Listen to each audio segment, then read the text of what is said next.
இன்னைக்கு உதயநிதி ஸ்டாலின் அவரோட நடவடிக்கையை தமிழக மக்கள் பார்த்துக்கிட்டு தான் இருக்காங்க. ஒரு கேள்வி கேட்டிங்கன்னா, நான் வந்து சினிமா செய்தியை பார்ப்பது கிடையாது. ஒரு தலைவரை பற்றி கேட்டிங்கன்னா கேட்காதீங்க. அமித்ஷா அவர்கள் பாராளுமன்றத்தில் நேற்று பேசிய பேச்சு வேண்டுமென்றே அவங்க திசை திருப்புறாங்கன்னா அதை திசை திருப்புவதற்கு இவர் ஒரு மெசேஜ். அதனால் உதயநிதி ஸ்டாலினாக இருக்கட்டும், யாராக இருக்கட்டும், அமித்ஷா அவர்கள் பேசின பேச்சை ஒருக்கா பாருங்க, என்ன சொன்னாருன்னு கேட்க. அம்பேத்கர் அவர்களுக்கு எவ்வளவு பெரிய பாவத்தை காங்கிரஸ் செய்திருக்கிறது அப்படின்னு பட்டியலிட்டிருக்காங்க. பாவங்களை பட்டியலிட்டிருக்கின்றார்கள். குறிப்பாக முதல் கேபினட் நேருவிலிருந்து ஆரம்பித்து அதன் பிறகு நடத்தப்பட்ட 1951-52 முதல் பாராளுமன்ற தேர்தலில் எப்படி அம்பேத்கர் ஐயாவை தோக்கடிச்சாங்க, எப்படி அம்பேத்கர் ஐயாவை அவமானப்படுத்தினாங்க. காங்கிரஸை சார்ந்த 2 பிரதம மந்திரிகள் அவர்களுக்கு அவர்களே பாரத் ரத்னா கொடுத்துக்கிட்டாங்க. ஆனால் 1980 வரைக்கும் அம்பேத்கர் ஐயாவை மறந்துட்டாங்க. அன்னைக்கு ஜனசங்கம் இருந்த கூட்டணி ஆட்சி 1980 அம்பேத்கர் ஐயாவுக்கு பாரத் ரத்னா விருது கொடுக்கப்பட்டது. அதன் பிறகு அம்பேத்கர் ஐயாவுக்கு சம்பந்தப்பட்டிருக்கக்கூடிய 6 இடங்கள், பிறந்த இடம், வாழ்ந்த இடம், இறந்த இடம், படித்த இடம், அந்த 6 இடத்தையும் யார் இன்னைக்கு வாங்கி மக்கள் வருவதற்கு அதையெல்லாம் அற்புதமான ஒரு இடமாக யார் மாற்றியிருக்கிறாங்க? பிஜேபி அரசு, மோடி ஐயா. அம்பேத்கர் ஐயா படித்த லண்டன் இடத்தை யார் வாங்கியிருக்கிறாங்க? மோடி ஐயா. இதெல்லாம் கூட நாம் பட்டியலிட்டிருக்கின்றோம். நரேந்திர மோடி ஐயா அவர்கள் செய்திருப்பதை அமித்ஷா அவர்கள் பாராளுமன்றத்தில் பேசினாங்க. அதில் ஒரு வார்த்தை இவங்க என்ன சொன்னாங்க, நீங்க அம்பேத்கர் ஐயா வச்சு இவ்வளவு பாவத்தை நீங்க சம்பாதிச்சிருக்கிறீங்க, அவர் பேரை வச்சு அரசியல் பண்றீங்க, ஆனால் நீங்க எங்கே சென்றாலும் கூட உங்களுக்கு விமோசனம் கிடைக்காது என்று பேசியதை நீங்க அம்பேத்கர் ஐயாவை இழிவுபடுத்தி விட்டீர்கள் என்று காங்கிரஸ் பேசுகின்றார்கள். எதிர்க்கட்சி நண்பர்கள் திமுக பேசுறாங்க. இப்ப உதயநிதி ஸ்டாலின் அவர்களுக்கு ஹிந்தி தெரியாது போடான்னு சொல்றவரு அமித்ஷா அவர்கள் இந்தியில பேசுறது என்ன தெரிஞ்சுக்கிட்டாரு, என்ன கத்துக்கிட்டாரு? அதனால் இடத்திற்கு இருக்கக்கூடிய பொறுப்புக்கும் ஒரு தகுதி இருக்கு, ஒரு பணிவு வேண்டும். அது நம்முடைய துணை முதலமைச்சர் அவர்கள் இல்லை என்பது வெளிப்படையாக தொடர்ந்து தெரிகிறது. பத்திரிகையாளர் நடத்துகின்ற விதம், ஒரு காரில் உட்காந்துக்கிட்டு பத்திரிகையாளர் சந்திப்பு, காரில் உட்காந்துக்கிட்டு, உதாரணத்துக்கு நம்ம சென்னையில் பேசிட்டு வந்தோம், நண்பர்கள் நீங்கள் கேட்குறீங்க என்ன பேசணும்னு சொல்கிறீங்க, பேசுகிறோம், இருந்தும் பேசுகிறோம், 1/2 மணி நேரம் தான் ஆச்சு. பத்திரிகையாளர் நடத்துகின்ற விதத்தை பாருங்க, காரில் உட்காந்துக்கிட்டு பத்திரிகையாளர் அப்படியே ஓடுவாங்க. அதில் யாருடைய கால் மீது எந்த வண்டி ஏறுன்னு யாருக்கு தெரியாது, மைக்கை நீட்டினாங்கன்னா பதில். இதெல்லாம் தான் ஒரு துணை முதலமைச்சர் பத்திரிகையாளர் நடத்தக்கூடிய விதம். அதனால் உங்களுக்கு தெரியும், நான் வன்மையாக கண்டிக்கின்றேன் என்று சொல்வதை விட அவருடைய இடத்திற்கும் தகுதிக்கும் தகுந்தாற்போல் அவர் பேசுகின்றார்கள் அப்படிங்கிற கேள்வியை உங்கள் மூலமாக மக்கள் முன்னாடி வைக்கிறேன்.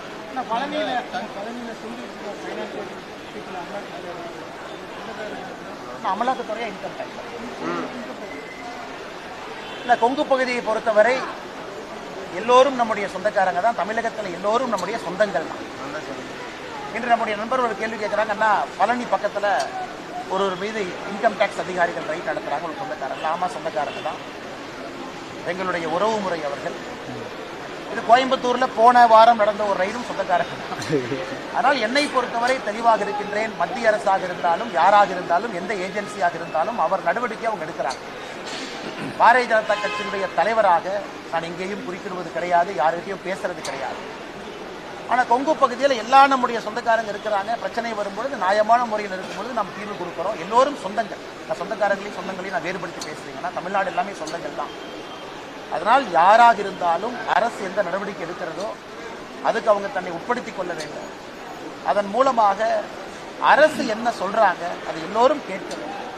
அதே விதத்தில் அரசு சொல்லக்கூடிய விதத்தில் தரப்பத்தில் நியாயம் இல்லை என்றால் உச்சநீதிமன்றமோ உயர்நீதிமன்றமோ செல்வதற்கு எல்லோருக்கும் ஒரு இடம் இருக்கு.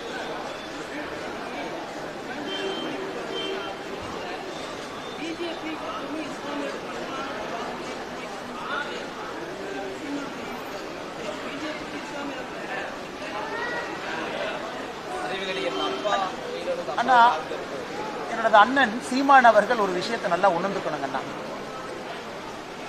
எல்லோரும் அப்பாக்கள் தான், எல்லோரும் தமிழகத்தில் அம்மாக்கள் தான், எல்லோரும் சித்தப்பா தான், எல்லோரும் பெரியப்பா தான். அதில் எந்த வித்தியாசம் இல்லை, நம்ம சொந்தங்கள் தான். அல்லுமா என்பது தடை செய்யப்பட்ட ஒரு இயக்கம். அதில் குறிப்பாக பாஷா அவர்களுக்கு நீதிமன்றம் சிறை தண்டனை விதித்து சிறையில் இருந்து பரோல்ல வெளியே வந்திருக்கிறாங்க. யார் இறந்தாங்களோ அவர்களுடைய மத முறைப்படி அடக்கம் பண்ணுங்க, அதெல்லாம் பண்ணுங்க. நாங்கள் தியாகிகளை விதைத்திருக்கின்றோம், இதெல்லாம் அரசியல் கட்சியை சார்ந்தவர்கள் சொல்லக்கூடிய கருத்துக்கள். இன்னும் சில அரசியல் கட்சிகள் சார்ந்தவர்கள் சடனா மாட்டியரா மாத்துறாங்க. கோயம்புத்தூர்ல பிப்ரவரி 1998 58 பேர் இறந்திருக்காங்க. 200க்கும் மேற்பட்டவர்கள் படுகாயம் அடைஞ்சிருக்கிறாங்க. அதிலே பாரதிய ஜனதா கட்சியை சார்ந்தவங்க பொதுமக்கள் எல்லோரும் இருக்கிறாங்க. நாங்கள் எதிர்ப்பு சொல்வது, எதிர்ப்பு தெரிவிப்பது, காவல்துறை இதை சரியா கையாளல. ஊர்வலத்திற்கு இன்டைரக்டா அனுமதி, அதே போல அரசியல் கட்சி தலைவர்களுக்கு சந்தோஷம், குஷி, ஏன்னா மைனாரிட்டி அப்பீஸ்மெண்ட் பண்றதுக்கு இதுவும் ஒரு வாய்ப்பு.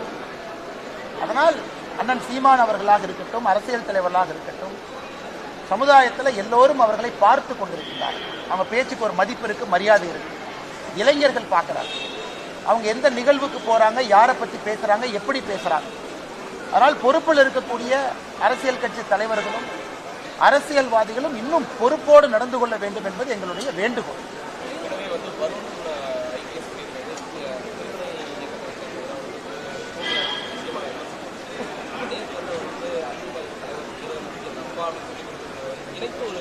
அண்ணன் சீமான் அவர்கள் நேற்று அல்லுமா அதனுடைய நிறுவனர் தலைவராக இருந்து பரோல்ல வெளியே வந்து கோயம்புத்தூர்ல 1998 பிப்ரவரியில் நடந்த தீவிரவாத தாக்குதல்ல மிக முக்கிய குற்றவாளியாக இருந்து இறந்திருக்கக்கூடிய பாஷா அவர்களுடைய இறுதி அஞ்சலி செலுத்துவதற்காக போயிருக்கிறார். அதனால் நாம் தமிழர் கட்சி ஒரு ஆன்டி நேஷனல் கட்சியா கிடையாது.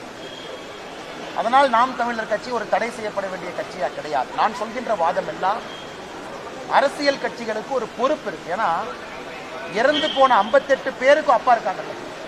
நாம சொல்றோம் பாஷா அவர்களினுடைய அப்பான்னு அண்ணன் சீமான் அவர்கள் சொல்றாங்க. இறந்து போன 58 குழந்தைகளுக்கு அப்பா அம்மா இருக்கிறாங்க. அதிலே ஒரு இஸ்லாமிய குழந்தை இருக்கிறார் இறந்து போனது, அவங்களுக்கு அப்பா அம்மா இருக்கிறாங்க. அதனால் அவர்களும் அப்பா தானே.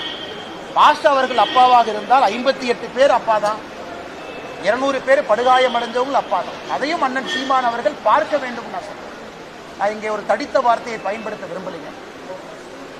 அவர்கள் 2 முறை யோசிக்க வேண்டும், எங்கே அரசியல் பேசுவது, எங்கே அரசியல் செய்வது.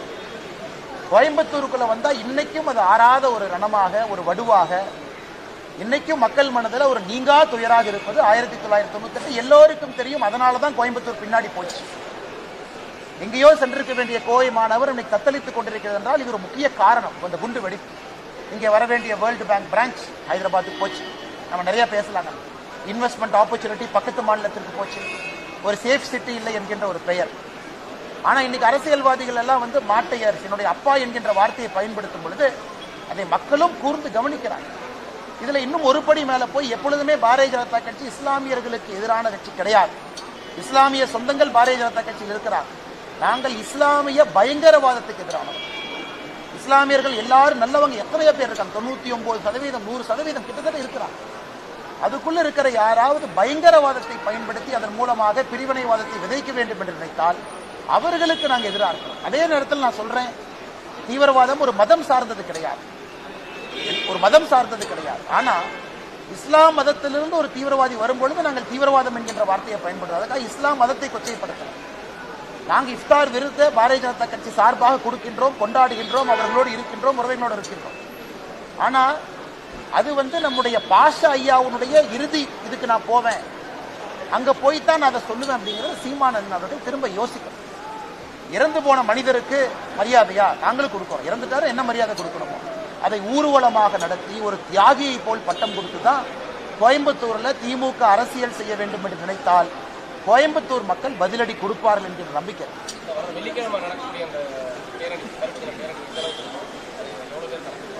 பாரதிய ஜனதா கட்சியை பொறுத்தவரை உங்களுக்கு தெரியும், இன்னைக்கு பாஷா அவர்களுடைய இறுதி ஊர்வலத்திற்கு நாங்க யாரு வேணாலும் கலந்துக்கலாம், யாரையும் தடுக்க மாட்டேன்னு சொல்லக்கூடிய காவல்துறை எப்படி வெள்ளிக்கிழமை நடக்கக்கூடிய பேரணிக்கு என்ன பண்றாங்கன்னு நீங்களே பாருங்க.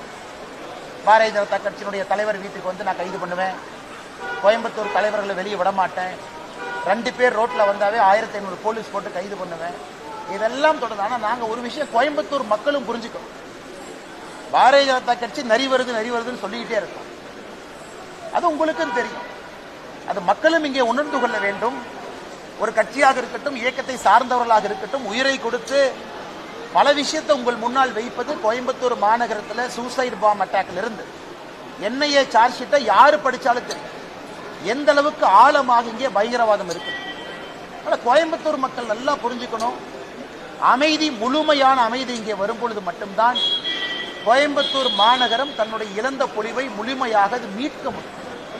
ஆனா இன்னைக்கு இருக்கக்கூடிய அரசியல்வாதிகள் பேசுற பேச்சு நீங்களும் பாக்குறீங்க. அதே தேர்தலில் நாங்களும் நிற்கிறோம். எல்லா விதமான கருத்துக்களை பார்த்து நீங்க ஓட்டு போடுறீங்க. நாளைக்கு உங்களுடைய குழந்தை ஒரு வளர்ந்த மாநகரத்தில் இருக்க வேண்டும் என்று நினைத்தால் இன்னைக்கு மக்கள் நீங்க முடிவெடுக்கணும். பாரதிய ஜனதா கட்சியில் நாங்க கத்தி பிரயோஜனம் இல்லை. வெள்ளிக்கிழமை அன்னைக்கு நாங்க ஆர்ப்பாட்டம் பண்றோம், அதை பண்றோம், இதை பண்றோம், அதுல எல்லாம் பிரயோஜனம் இல்லைங்க. அது உங்களுக்கு நாங்கள் சொல்லுகின்ற செய்தி ஒரு பொது தளத்தில் இதெல்லாம் நடக்குது பாருங்க. ஆனா மக்கள் நீங்க முடிவெடுக்கணும். மக்கள் நீங்கள் தேர்தலில் வாக்களிக்கும் பொழுது எந்த கட்சி உங்களோடு இருக்கிறது, யார் பயங்கரவாதத்துக்கு எதிராக இருக்கிறார், யார் இங்கே என்ஐஏவை கொண்டு வர வேண்டும் என்று சொல்லுகிறார், அதை மக்களும் யோசிக்க வேண்டும் என்பது என்னுடைய அன்பான வேட்கை. அண்ணா கர்மனமா கேட்கிறேன் சார், ஒரே நிமிஷம் வந்துட்டு.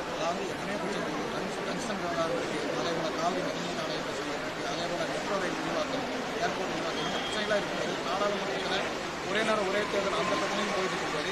இந்த அம்பேத்கரை மட்டும் பற்றி இவங்க எல்லாம் எதிர்கட்சியில் ஒரு அணிக்கு பிறகு என்ன காரணம், கடந்த கால சூழலை பற்றி தான் அமித்ஷா பேசியிருக்காரு.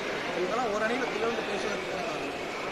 ஆனா இன்னைக்கு அவர்களிடம் மக்களிடம் சென்று வாக்கு கேட்பதற்கு எந்த விஷயமே இல்லைங்கண்ணா.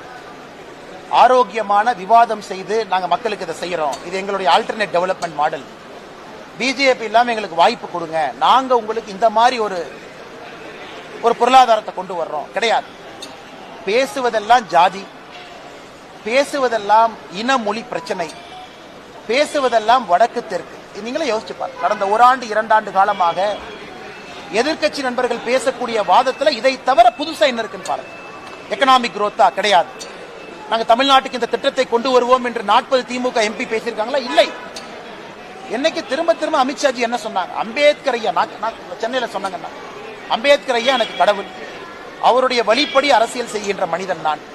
யாராவது திமுக குறை சொல்லட்டும், அண்ணாமலை என்ன மாநில தலைவரான பிறகு எங்களுடைய மாவட்ட தலைவர்கள் எத்தனை பேர் பட்டியலின சகோதர சகோதரிகள் சொல்லட்டும், எண்ணி பார்க்கட்டும். திமுகவையும் பாஜகவையும் எண்ணி பார்க்கட்டும். பொதுச் செயலாளர்கள் பாரதிய ஜனதா கட்சியில பட்டியலினத்தை சார்ந்த பொதுச் செயலாளர்கள் சகோதர சகோதரிகள் எத்தனை பேர் இருக்கிறாங்க, திமுக எண்ணி பார்க்கட்டும். நான் தலைவராக இருக்கும் பொழுது இங்க இருக்கக்கூடிய கட்சி எல்லோரும் சேர்ந்து இதை பயணிக்கிறோம். இதற்கு முன்பு அது நடந்திருக்கு. இன்னைக்கு நான் திமுகவை குறை சொல்றேன், திமுக என் மீது குறை சொல்லட்டும், சுட்டி காட்டுறேன். திமுகவுடைய மாவட்ட செயலாளர் நாங்கள் சுட்டி காட்டுறோம். எத்தனை பேர் பட்டியலின சகோதர சகோதரிகள் மாவட்ட செயலாளர், 35 அமைச்சர்கள், 34வது பட்டியலின சகோதர சகோதரி, 35 பட்டியலின சகோதர சகோதரி, 27 பட்டியலின சகோதர சகோதரி, 32, 27, 32, 34, 35 வாரண்ட் ஆஃப் ரெசிடென்ஸ். ஏன் பட்டியலினத்திலிருந்து யாருமே சகோதர சகோதரி பினான்ஸ் மினிஸ்டரா வர்ற தகுதி இல்லையா, உள்துறையில வர்ற தகுதி இல்லையா, இல்ல அவங்க ரூரல் டெவலப்மெண்ட் வர்ற தகுதி இல்லையா, இல்ல 50,000 கோடி ரூபாய் பட்ஜெட் ஹேண்டில் பண்றது அவங்களுக்கு தெரியாதா? இதைத்தான் அம்பேத்கர் எதிர்த்தார்.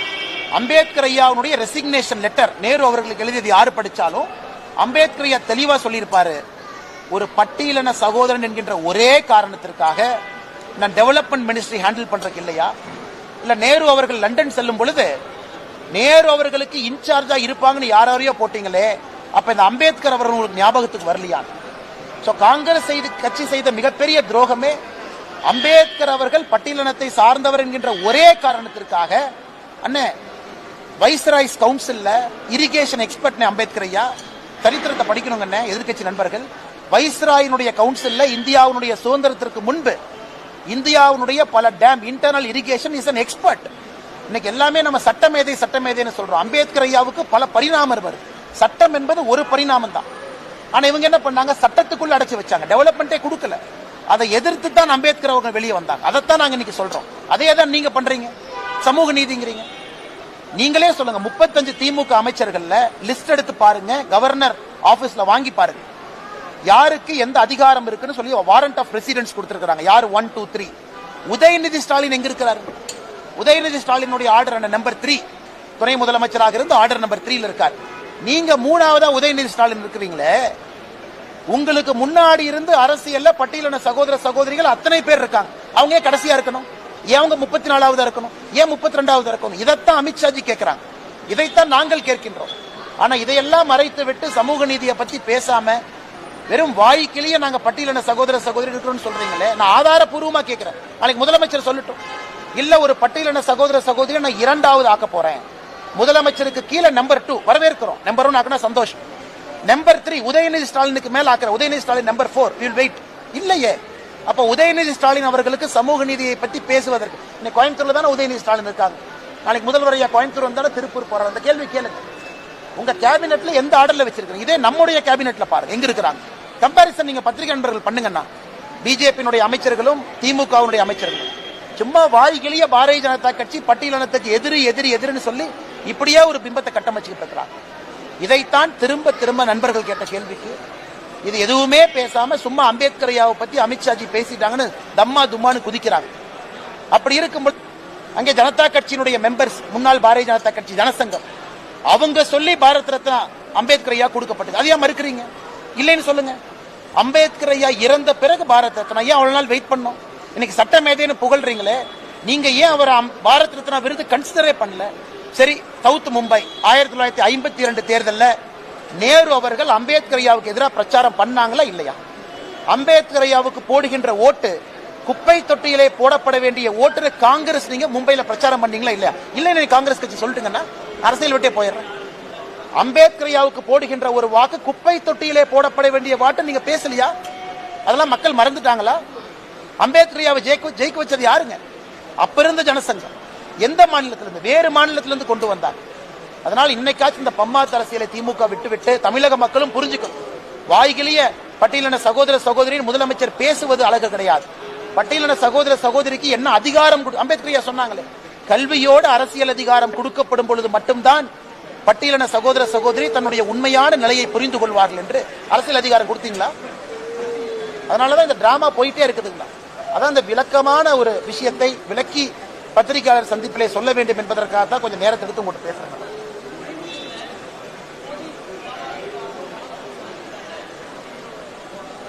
சாதிக் பாஷா போதை கடத்தல் சர்வதேச கள்ளக்கடத்த கும்பல் தலைவர்.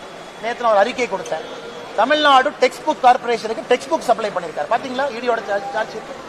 சோ சர்வதேச போதை கடத்தலுடைய தலைவராக இருக்கக்கூடிய சாதிக் பாஷா தமிழ்நாடு டெக்ஸ்ட் புக் கார்பரேஷனுக்கு சப்ளையருக்கு சப்ளையர். அப்ப நான் நம்ம ஊர்ல கல்வி விளங்குமானே? நம்ம ஊர்ல ஏதாச்சும் அரசு பள்ளியோ தனியார் பள்ளியோ ஆரம்ப பள்ளியோ விளங்குமா? சர்வதேச கடத்தல்காரர் இருக்கு. அதனாலதான் எல்லா இடத்துலயும் பாத்தீங்கன்னா, இன்னைக்கு உங்களுடைய பத்திரிகையில காலையில பார்த்தேன், உங்க பத்திரிகையில கோவை மாநகரத்துல எத்தனை கல்லூரிகள் இன்னைக்கு வந்து கஞ்சா புழக்கம் அதிகமா இருக்குன்னு ஒரு பேஜுக்கு எழுதிட்டீங்க. உண்மைதான். அது எப்படி திடீர்னு வந்து சித்தனால இல்ல. கோயம்புத்தூரை பொறுத்தவரை இந்தியாவிலே இது கல்வி நகரம். இந்தியாவில எந்த ஒரு மாவட்டத்திலும் இங்க இருக்கக்கூடிய கல்வி கூடங்களை போல் எந்த ஒரு மாவட்டமும் கிடையாது. Coimbatore is number 1 educational hub. Individual institution இது நம்பர் 1ங்க. அப்படி இருந்து என்ன நீங்க பண்ணிருக்கீங்க? அதனால் நீங்கள் கண்டிப்பா உங்க பத்திரிகையில் நீங்க எழுதியிருக்கிற வரவேற்கிறங்கன்னா அரசு நடவடிக்கை எடுக்கணும். நான் அமித்ஷா அவர்களுக்கு கடிதம் எழுதியிருக்கின்றேன் அதிகாரப்பூர்வமாக. கோயம்புத்தூர் மாநகரத்திற்கு NIA வரணும், NCB வரணும். அதை நாங்க கொண்டு வருவோம். தேர்தல் வாக்குறுதி கொடுத்திருக்கின்றோம். கடிதம் எழுதி 1 மாசம் ஆயிருச்சு. அதற்கான சாத்தியக்கூறுகள் அவங்க ஆராய்வாங்க, என்ன பண்ணணும்னு அவங்க யோசிப்பாங்க. எனக்கு நம்பிக்கை இருக்கு. அதை கோயம்புத்தூருக்கு சொன்னபடி நாங்கள் கொண்டு வருகின்றோம். எங்களுக்கு உள்துறை அமைச்சர்கள் செய்வார்கள் என்கின்ற முழு நம்பிக்கை எங்களுக்கு இருக்கிறது.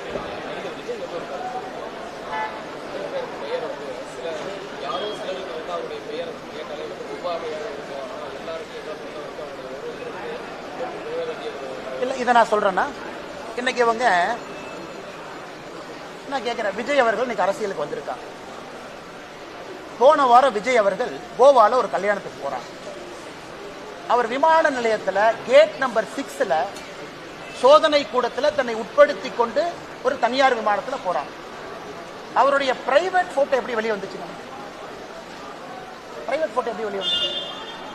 விஜய் அவர்கள் யாரு கூட வேணாலும் போலாம், அவருடைய தனிப்பட்ட விருப்பம். விஜய் அவர்கள் கூட யாரு வேணாலும் விமானத்துல போலாம், அவருடைய தனிப்பட்ட விருப்பம். யார் அந்த போட்டோவை எடுத்து வெளியிட்டாங்க?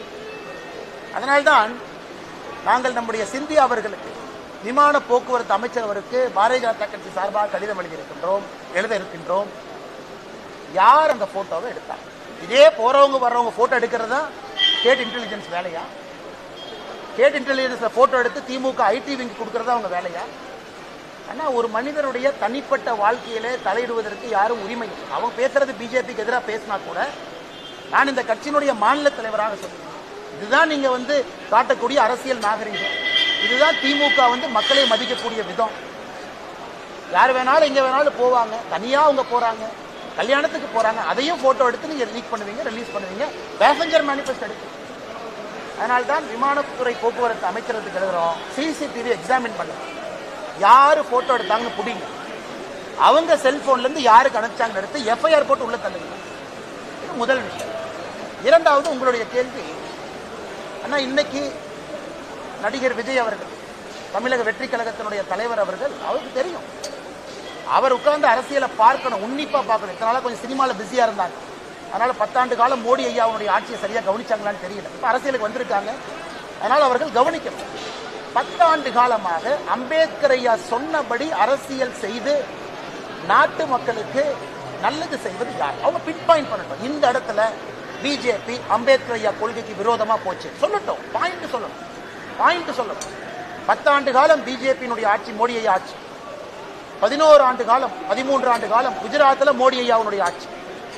ஒரு இடத்துல அம்பேத்கர் ஐயாவுக்கு எதிராக நாங்கள் நடந்து கொண்டோம் அப்படின்னு ஒரு கட்சி வாய்க்கிலேயே உதயநிதி ட்வீட் போடுறார். அந்த ட்வீட்ல ஒரு லைன் போடலாமே, இது அம்பேத்கர் ஐயாவுக்கு எதிரானது. அம்பேத்கர் ஐயா கொண்டு வந்த அரசியலமைப்பு சட்டத்தில் ஒரே நாடு ஒரே தேர்தல் இருக்கு. அதைத்தான் 1968க்கு பிறகு திரும்ப கொண்டு வர்றோம். இது எப்படி அரசியலமைப்பு சட்டத்துக்கு எதிராக இருக்கும்? அம்பேத்கர் ஐயா கொண்டு வந்த சட்டம் தானே. 51, 52 ஒரே நாடு ஒரே தேர்தல் தான். 57 ஒரே நாடு ஒரே தேர்தல். 62 ஒரே நாடு ஒரே தேர்தல். 67 ஒரே நாடு ஒரே தேர்தல். எப்படி அம்பேத்கர் ஐயாவுக்கு எதிராக பாரதிய ஜனதா கட்சி செயல்படும்? அதனால சில படித்த அரசியல்வாதிகள் கேட்டா 5 முறை எம்பி 7 முறை எம்பி பாராளுமன்றத்தில் பேசுறாங்க. உங்களுக்கு நான் கேட்க விரும்புறேன், அப்ப ஒரே நாடு ஒரே தேர்தல் பாரதிய ஜனதா கட்சி கொண்டு வந்தால் அது அம்பேத்கர் ஐயாவுக்கு எதிராக எப்படி சொல்லுவீங்க? அம்பேத்கர் ஐயா சொன்னது தானே செய்யணும். அதனால் எல்லோருக்கும், நடிகர் விஜய் அவர்கள் உட்பட எல்லோருக்கும் நான் சொல்லிக் கொள்வது, எங்களிடம் குறை இருந்தால் சுட்டி காட்டுங்க, பாயிண்டா பேசுங்க. இது தப்பு பண்ணீங்க, இந்த பில்லுல தப்பு பண்ணீங்க, இந்த சட்டத்துல தப்பு பண்ணீங்க, நான் உங்ககிட்ட பாயிண்டா பேசுறேன். அப்படி யாராவது சொன்னால் நான் தவறு செய்தாலும் கூட திருத்திக் கொள்கிறேன். நான் காலையிலே சொன்னேன், அம்பேத்கர் ஐயா என் கடவுள் இல்லை. அதனால தயவு செய்து அரசியல் கட்சிகள் 19 பேசி பேசி பேசி இப்படியே வண்டி ஓட்டுறதை விட எங்க தவறு நடந்திருக்குன்னு சொல்லுங்க, அப்புறம் பேசுவோம். நன்றி.